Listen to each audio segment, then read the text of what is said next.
ntusekejo ntuseke nejo bundi kese jeze nejo ntusekejo nejo bundi nabukeye bwayo kese se guseka wapi. Inyogoye ceceka gabanya akavuyo ahangaha wageze ni mu rubanza. Ikindi kandi ahangaha tugendera ku mategeko usubiza bitewe n'ibyo ubajijwe. Baravuze ngo kankarage umva kuva mu ndimi ndumva gada cecekere naramamaje bari bagiye kunkandagira umuka gwanje bari bagiye kuguvana bagiye umukecuru mbona abagabo baramukandaga ndavuga ayika mana we kireka nawe tukugende mu mugongo ne bota nshira mu mugongo ndavuga ko no munyago yanga igihugu. Inyogoye ceceka aho ngaho ntabwo ibyo ngibyo byakuzanye hano. Agapfuje rukara inyana ngiye gutana kangaka kano kanya ni inka yavuye muri asye. Inyogoye turakumenyesha ko mukomeza kuzana ubwo bugoryi uri kuzana hano ubwo ngubwo aribwo buratuma werekeza mu muriro utazima. Ibyo ngibyo urimo kwikora hano umenye ko ahangaha atari mu kabari wageze mu mazi.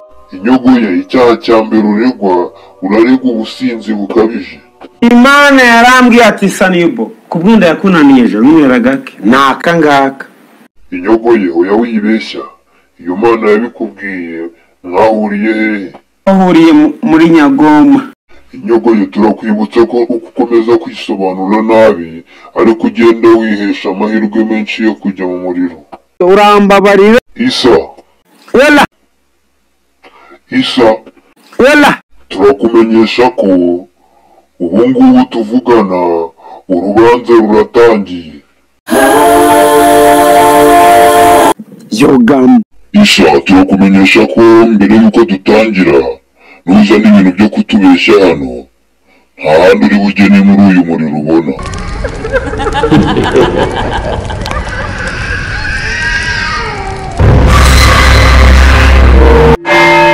Bashira gutagaza aragenda no hasi ngo mu mazi. Isa ibyo birakureba izo nizo wamwereye mu isi ziri kukongoza ubwo turaza kureba.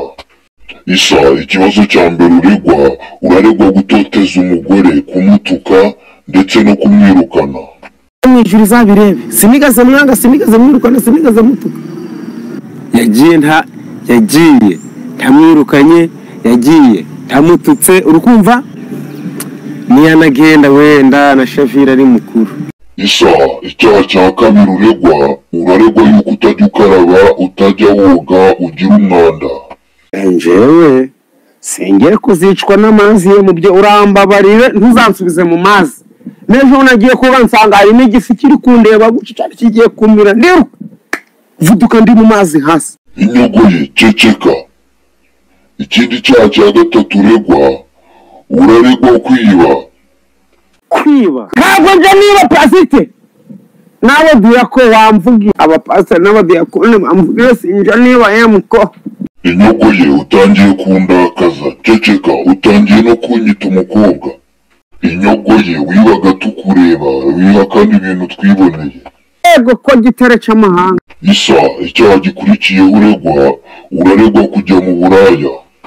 Ibintu ukomeze nk'abakobwa namugezeho nsanga yakuyemo yambaye isengera ati pa ni ku mutima da urambabarira amabere rekata kamukore guca abakobwa niko basokozaga cyane cy'amahanga uramfata. Isa ceceka ngaho ureke gukomeza kunsakuriza.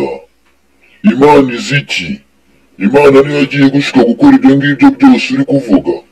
Akakone nk'agasuru. Inyogoye ndakumenyesha ko niwongera kuzana ibintu byo kubeshyera Imana ndahita nkunaga mu muriro utazima. Akubita igifuzo tukukiginye.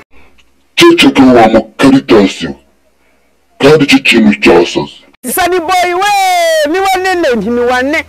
Inyogoye ikindi kintu Imana ikuziho ni ikihe? Imana n'umutsatsi gwanjira guzi n'umuka ngumekagira guzi nukuri inshuti yanje. Inyogoye wowe ntabwo uri inshuti yanjye kuko inshuti zanjye ziranyumvira. Guhera ku munsi ngiye kukumvira mpaka mfuye nanje nigaye amagara ganje gasesekaye neza ubu n'abandi baje banyesha nabo babyumva. Inyogoye kwisubiraho ubu ngubu ntacyo bikimaze kuko igihe twaguhaye cyo kwisubiraho cyararangiye ahangaha uri ni mu rubanza. sinzongera kunywa za kanyanga zanyu murambabarira. Inyogoye zibaho ngaho, ariko ubundi iyo ni inzoga wazanye hano mu ijuru. Ako ni nk'agasuru. Inyogoye, ikindi cyaha gikurikiyeho uregwa, uraregwa gukubita umuntu igipfunsi. Ese icyo gipfunsi wakimukubitiye iki? Igipfunsi rakijya mu gihe harimo akavuyo ndakimutsinda kimeze nk'ibuye rya rukokoma yo kapfusha ruka. Wamuhuraga iki? Tubwire. Bari bagiye kunkandagira umwuka gwanjye, bari bagiye kuguvana. Inyogoye, turakumenyesha ko ibyaha byose washinjwaga biguhama. Jya mu muriro nicyo kigukwiriye.